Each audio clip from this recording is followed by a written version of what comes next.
प्रिय विद्यार्थियों, miscellaneous learning channel पर एक बार फिर से आप सभी का स्वागत है। पिछले वीडियो में हमने आवेश के मात्रक, इसकी ऐतिहासिक पृष्ठभूमि इत्यादि को देखा था। इस वीडियो में उससे आगे देखते हैं। उससे पहले मैं आप लोगों को एक बात बताना चाहूंगा कि सबसे पहले आप वीडियो को पूरा देखें और उसके बाद जो भी सवाल हो उसे कमेंट बॉक्स में पूछें। हम हर संभव कोशिश करेंगे उन सारे सवालों के जवाब देने के। तो चलिए आज का वीडियो अब शुरू करते हैं। चालकता के आधार पर पदार्थों का वर्गीकरण, classification of materials on the basis of conductivity. चालकता के आधार पर पदार्थों को निम्नलिखित वर्गों में बांटा गया है: चालक, कंडक्टर, कुचालक, नॉन कंडक्टर और इंसुलेटर। अर्धचालक, सेमीकंडक्टर। एक और प्रकार है अतिचालक, सुपर कंडक्टर। पदार्थों के इन प्रकार को देखने से पहले परमाणु की संरचना देखते हैं, क्योंकि परमाणु की संरचना के आधार पर ही पदार्थ चालक या कुचालक होते हैं। चित्र में एक परमाणु और उसके नाभिक को दिखाया गया है। नाभिक के चारों ओर इलेक्ट्रॉन के बादल होते हैं, इलेक्ट्रॉन क्लाउड होते हैं, जहां इलेक्ट्रॉन पाए जाते हैं। चूंकि नाभिक धनावेशित है तथा इलेक्ट्रॉन ऋणावेशित है, दोनों विपरीत आवेश है, इसलिए दोनों के बीच आकर्षण बल कार्य करेगा। तो इस प्रकार हम कह सकते हैं कि परमाणु का नाभिक इलेक्ट्रॉन को अपनी ओर आकर्षित करता है, लेकिन परमाणु के सबसे बाहरी कक्षा वाले इलेक्ट्रॉन पर आकर्षण बल उतना मजबूत नहीं होता है जितना भीतरी कक्षा के इलेक्ट्रॉन पर होता है। इसलिए ऐसा संभव है कि अगर बाहरी कक्षा के इलेक्ट्रॉन को कुछ ऊर्जा दिया जाए तो वो इस परमाणु से निकल सकते हैं। हालांकि ऐसा सभी पदार्थों में नहीं होता। निकलने वाले इलेक्ट्रॉन मुक्त इलेक्ट्रॉन कहलाते हैं।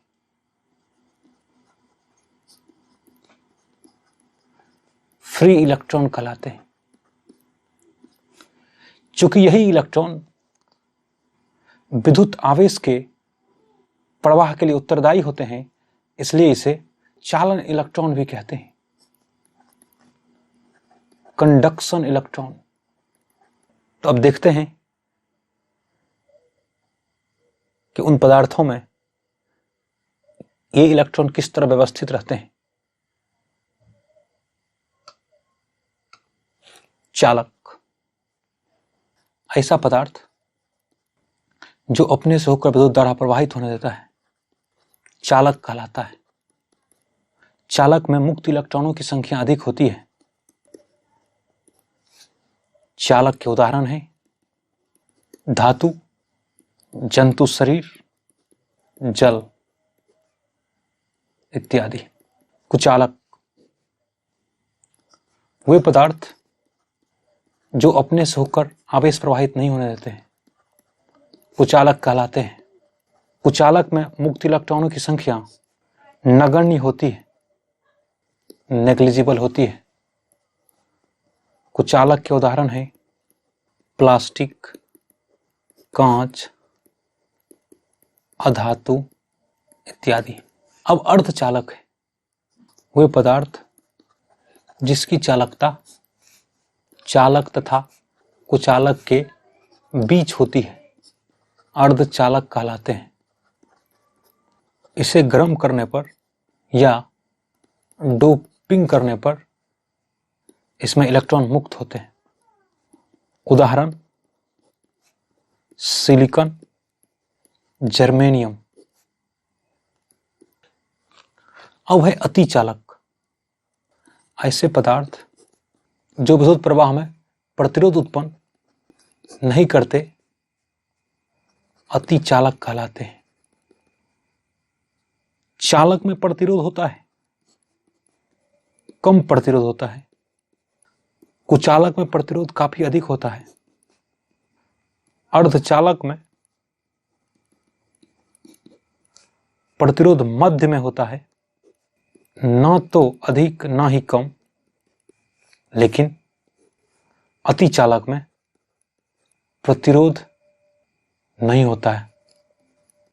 महत्वपूर्ण बिंदु, इंपॉर्टेंट पॉइंट्स। चालक पदार्थ पर दिया गया आवेश चालक के पूरी सतह पर फैल जाता है, क्योंकि चालक में मुक्त इलेक्ट्रॉन या आवेश वाहक की संख्या काफी अधिक होती है। ये एक चालक है, ये एक चालक पदार्थ है जिसके कुछ भाग पर आवेश दिया गया है, तो ये आवेश तुरंत ही पूरे चालक पर फैल जाता है। ऐसा हो जाता है, कुछ ऐसी स्थिति हो जाती है। इसके फैलने का कारण यह है कि इसमें मुक्त इलेक्ट्रॉन उपस्थित रहते हैं। ऐसे भी कह सकते हैं इस प्लस प्लस के बीच में प्रतिकर्षण होता है, इसलिए ये पूरी सतह पर फैलकर अपने प्रतिकर्षण को कम कर देता है। कुचालक पदार्थ पर दिया गया आवेश चालक के पूरे सतह पर नहीं फैलता है, बल्कि दिए गए बिंदु तक ही सीमित रहता है।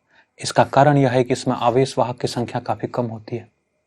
माना एक कुचालक पदार्थ है जिस पर धन आवेश दिया गया है, तो इस पर आवेश फैलेगा नहीं, जिस स्थिति में है उसी स्थिति में रहेगा। इसका कारण यह है इसमें आवेश वाहक काफी कम होता है, नहीं होता है। वस्तु पर आवेशन का प्रभाव, अगर वस्तु को आवेशित कर दें तो उस पर क्या प्रभाव पड़ता है? जब वस्तु को धनावेशित किया जाता है तब वस्तु से इलेक्ट्रॉन निकलती है और परिणाम स्वरूप इसके द्रव्यमान में कमी होती है। ये ए वस्तु है, ये वस्तु बी है, इससे इलेक्ट्रॉन निकल के इसमें आया है, तो इसके द्रव्यमान में, ए के द्रव्यमान में कमी हुई तथा बी के द्रव्यमान में वृद्धि हुई है। यह आवेशन का प्रभाव है कि वस्तु के द्रव्यमान में परिवर्तन होता है। जब वस्तु को ऋणावेशित किया जाता है तब वस्तु इलेक्ट्रॉन ग्रहण करती है, त्याग नहीं करती, इलेक्ट्रॉन ग्रहण करती है और परिणाम स्वरूप वस्तु के द्रव्यमान में वृद्धि होती है। फिर उसी प्रकार से ये ए वस्तु है, ये बी वस्तु है। इस वस्तु से इलेक्ट्रॉन इसमें निकल के गया तो बी के द्रव्यमान में वृद्धि होगी और ए के द्रव्यमान में कमी होगी। जब वस्तु को धनावेशित या ऋणावेशित किया जाता है तब वस्तु के आकार में वृद्धि होती है, क्योंकि समान आवेश एक दूसरे को प्रतिकर्षित करते हैं। जैसे ये गोला है जिसका द्रव्यमान m है, त्रिज्या r है तथा इस पर आवेश q 0 है, अर्थात ये अनावेशित है।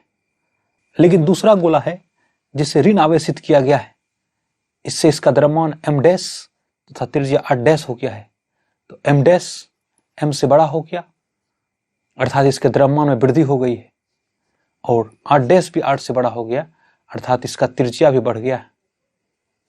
ठीक इसी प्रकार यदि गोला को धनावेशित किया जाए तो इसका द्रव्यमान अनावेशित के द्रव्यमान से कम हो जाता है तथा त्रिज्या भी बढ़ जाती है। इसका कारण यह है कि इस पर धन आवेश के कारण धनावेश में प्रतिकर्षण होता है, इसलिए इसका साइज बढ़ जाता है। वस्तु पर आवेशन की जांच।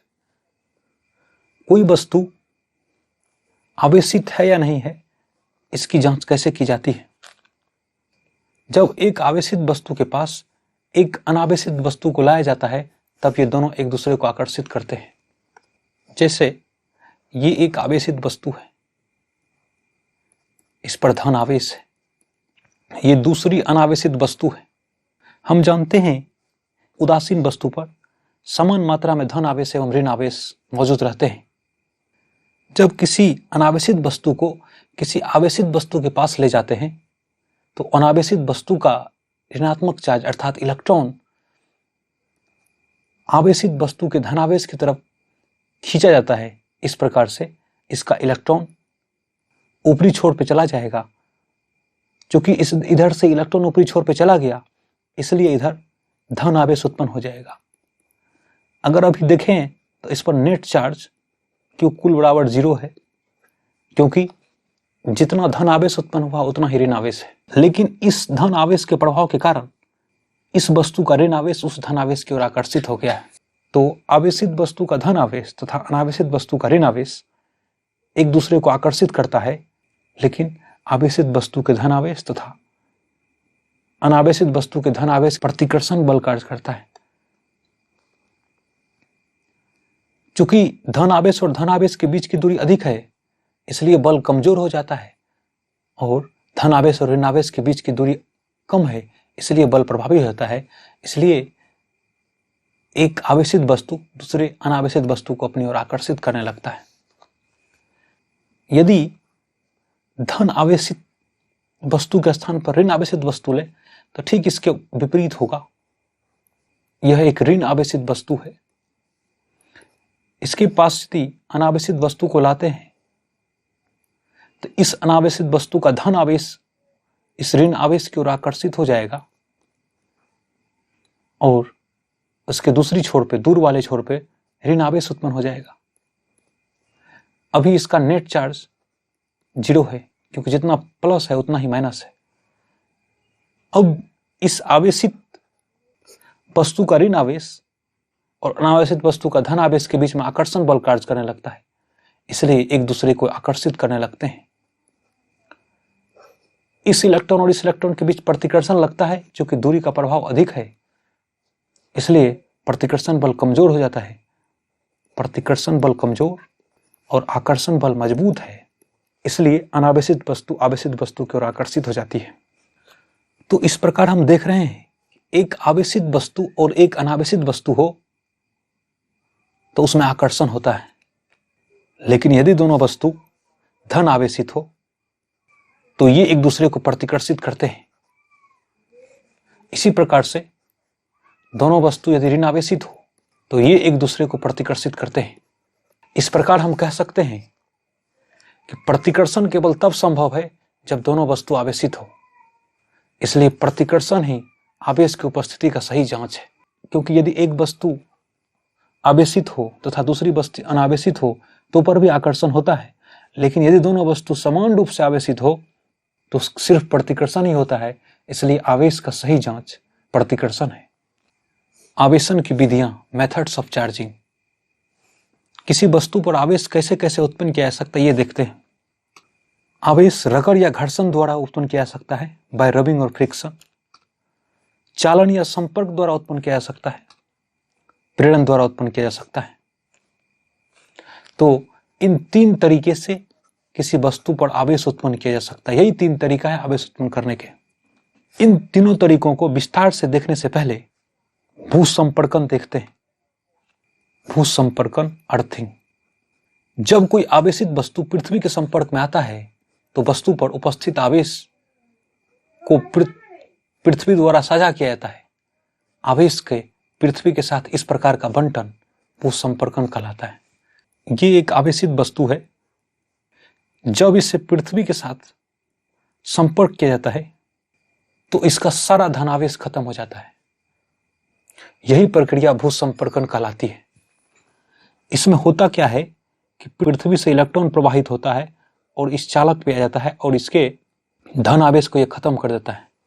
वास्तव में पृथ्वी इलेक्ट्रॉन का समुद्र है। अगर पृथ्वी से कुछ इलेक्ट्रॉन निकाल दिया जाए या पृथ्वी में कुछ इलेक्ट्रॉन प्रवाहित कर दिया जाए तो पृथ्वी के इलेक्ट्रॉन पर कोई फर्क नहीं पड़ता है। जैसे समुद्र से एक बाल्टी पानी निकाल देने पर समुद्र के जल स्तर पर कोई फर्क नहीं पड़ता है, उसी तरह से पृथ्वी से इलेक्ट्रॉन के निकलने पर या पृथ्वी में इलेक्ट्रॉन जाने पर उस पर कोई फर्क नहीं पड़ता है। अब देखते हैं रगड़ या घर्षण द्वारा आवेशन। इस विधि में वस्तुओं को आपस में रगड़कर आवेश उत्पन्न करते हैं। माना दो वस्तु A और B है जिसे आपस में रगड़ना है, इसमें प्लस चार्ज माइनस चार्ज है। जब दोनों को एक दूसरे के साथ रगड़ते हैं तो एक पदार्थ से इलेक्ट्रॉन निकलकर दूसरे पदार्थ में चल जाता है। माना A से इलेक्ट्रॉन निकलकर B में चला गया तो A धनावेशित हो जाता है तथा B ऋणावेशित हो जाता है। क्योंकि इस विधि में एक दूसरे को रगड़कर अर्थात दोनों वस्तुओं के बीच घर्षण के द्वारा आवेश उत्पन्न करते हैं, इसलिए इस विधि को घर्षण विद्युत भी कहते हैं, फ्रिक्शनल इलेक्ट्रिसिटी भी कहते हैं। दूसरा तरीका है चालन या संपर्क द्वारा, बाय कंडक्शन और कॉन्टैक्ट। माना ये एक A वस्तु है, ये B वस्तु है, ये धनावेशित है तथा ये उदासीन है। जब A को B से एक सुचालक तार द्वारा संपर्क करते हैं, A से धन आवेश निकलकर B में आने लगता है, जिसके कारण B भी आवेशित हो जाता है। क्योंकि इस विधि में एक दूसरे से संपर्क करके आवेश उत्पन्न किया गया है, इसलिए इसे संपर्क द्वारा या चालन विधि कहते हैं। तीसरा है प्रेरण द्वारा, बाय इंडक्शन। ये धातु का गोला है, कुचालक स्टैंड पर रखा है, इसके नजदीक एक धन आवेशित वस्तु को लाते हैं तो गोला का इलेक्ट्रॉन इस धन आवेश की ओर एकत्रित होने लगता है और यहां जमा हो जाता है। गोला के दूसरी ओर धन आवेश उत्पन्न हो जाता है। क्योंकि इस पर पहले आवेश शून्य था और अभी संपर्क भी नहीं हुआ है, इसलिए धन आवेश और ऋण आवेश बराबर होता है। जब इस गोला के धन आवेशित वाले भाग को वो संपर्क कर देते हैं तो पृथ्वी से इलेक्ट्रॉन निकलकर इस गोला में प्रवाहित होने लगता है और इसके धन आवेश को खत्म कर देता है। कुछ ऐसी स्थिति हो जाती है जब आवेशित छड़ को यहां से हटाते हैं, आवेशित वस्तु को हटाते हैं, तो गोला पर उपस्थित ऋण आवेश संपूर्ण चालक के सतह पर बढ़ जाता है, क्योंकि यह धात्विक गोला है। अगर हम देखेंगे तो धनावेशित वस्तु और गोला को संपर्क नहीं किया, बल्कि इसके पास लाकर गोला में आवेश उत्पन्न कर लिया। आवेश उत्पन्न की इसी विधि को प्रेरण विधि कहते हैं। एक प्रश्न है, यदि हम सूखे बालों से कंघी को रगड़ते हैं और कंघी को कागज के टुकड़े के पास ले जाते हैं तो कंघी कागज के छोटे छोटे टुकड़े को आकर्षित करता है, क्यों? कंघी कागज के छोटे छोटे टुकड़े को आकर्षित कर लेता है क्योंकि यहाँ दो घटनाएं होती हैं, एक घर्षण विद्युत की घटनाएं तथा दूसरा प्रेरण की घटनाएं। जब हम बालों में कंघी करते हैं तब कंघी धनावेशित हो जाता है और इसे कागज के टुकड़ों के पास ले जाने पर कागज के इलेक्ट्रॉन को अपनी ओर आकर्षित कर लेता है। माना ये कंघी है,